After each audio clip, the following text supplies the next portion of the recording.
आज हम मूल कॉन्सेप्ट चैप्टर पढ़ेंगे और ये वीटी सर के नोट्स हैं जो अनअकैडमी नीट टॉपर में पढ़ाते हैं और वो प्लस में भी बहुत अच्छे से पढ़ाते हैं और ये सब प्लस के नोट्स हैं।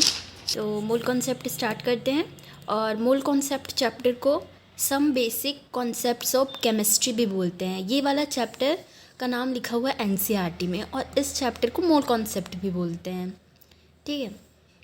और मोल को पढ़ते हैं कि व्हाट इज़ अ मोल।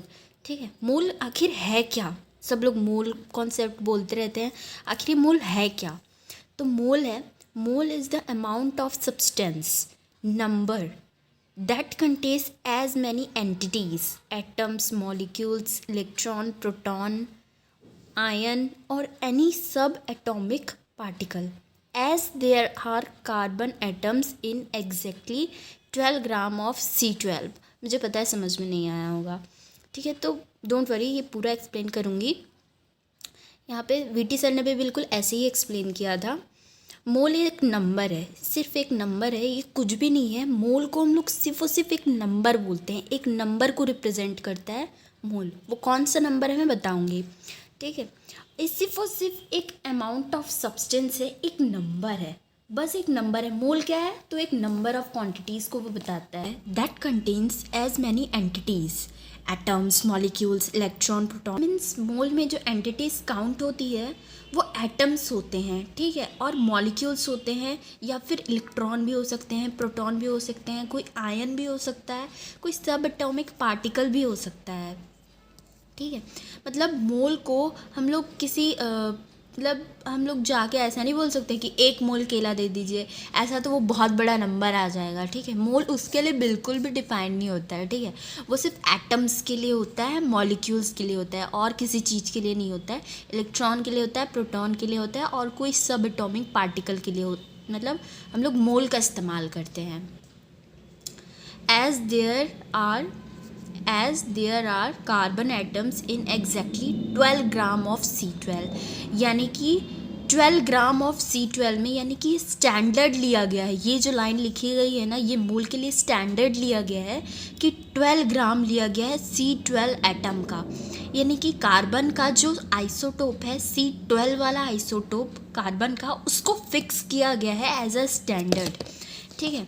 पहले स्टैंडर्ड हाइड्रोजन एंड ऑक्सीजन को भी माना गया था, लेकिन फिर बाद में कार्बन को माना गया क्योंकि कार्बन बिल्कुल फिक्स बैठा।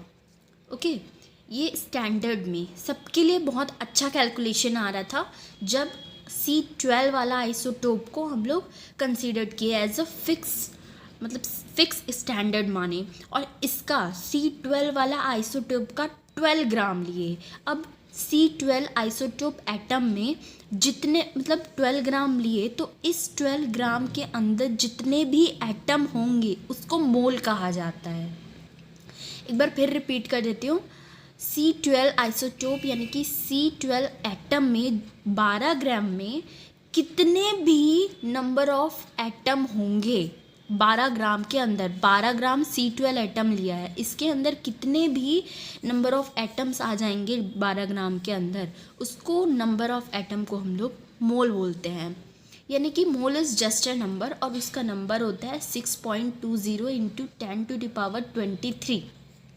अब आप देख लो कितना बड़ा नंबर है, 6.02 इंटू 10⁻23। 10⁻23 मतलब बहुत ही बड़ा नंबर है ये। और इसको मतलब मोल जो रहता है, इसको हम लोग किससे मेज़रमेंट करते हैं, फ्रॉम मास स्पेक्ट्रोमीटर। ये एक एक्सपेरिमेंट था, मास स्पेक्ट्रोमीटर, और इसी से ही हमने कैलकुलेट किया गया है एक एटम का कितना मास है। यानी कि हमने ये लिया था C12 एटम लिया था, इसके अंदर जो एक एटम होगा, यानी कि नंबर ऑफ एटम, इसके अंदर तो बहुत सारे एटम होंगे ना, तो उस एक एटम का मास इतना है। ओके, तो ये बस कैलकुलेशन है, हम लोग को बस ये लर्न करना है। बाकी कैलकुलेशन है कैसे कैलकुलेट करके निकाला कि एक मोल में कितने एटम्स होते हैं, ये एक एटम का मास है। फिर मास ऑफ एटम, अब पूरे एटम का कितना मास होगा, तो उसको क्या किया है, स्टैंडर्ड जो 12 ग्राम लिया था हमने ना, उसको ऊपर लिखा है, और नीचे जो एक एटम का मास था, एक एटम का मास निकल के आया, ये एक्सपेरिमेंट से पता लगा है, ठीक है, फ्रॉम मास स्पेक्ट्रोमीटर। तो इसको नीचे लिखा, ठीक है, फिर इसको कैलकुलेशन किया तो फिर ये आया। हम लोग को बेसिकली ये याद रखना है, 6.02 इंटू 10⁻23 ये मोल है। मैंने स्टार्टिंग में, वीडियो के स्टार्टिंग में बताया था, मोल इज़ जस्ट अ नंबर। तो मोल एक नंबर ही है और कुछ नहीं है। 6.02 इंटू 10⁻23। और इसको कैलकुलेशन के लिए हम लोग को ये पॉइंट वाला जो डेसिमल वाला, ये तो दो डिजिट दिखे रहे हैं ना, इसको हटाना पड़ता है फॉर कैलकुलेशन। तब कैलकुलेशन ईजी हो जाती है जब 6 रखते हैं, पॉइंट की ज़रूरत नहीं है आगे नंबर की। 6 इंटू 10⁻23। लेकिन मेन जो आपको यही याद रखना है। और ये एन ए को भी, एन ए कुछ है नहीं, बस एक साइंटिस्ट थे जिन्होंने मोल बताया था, ठीक है।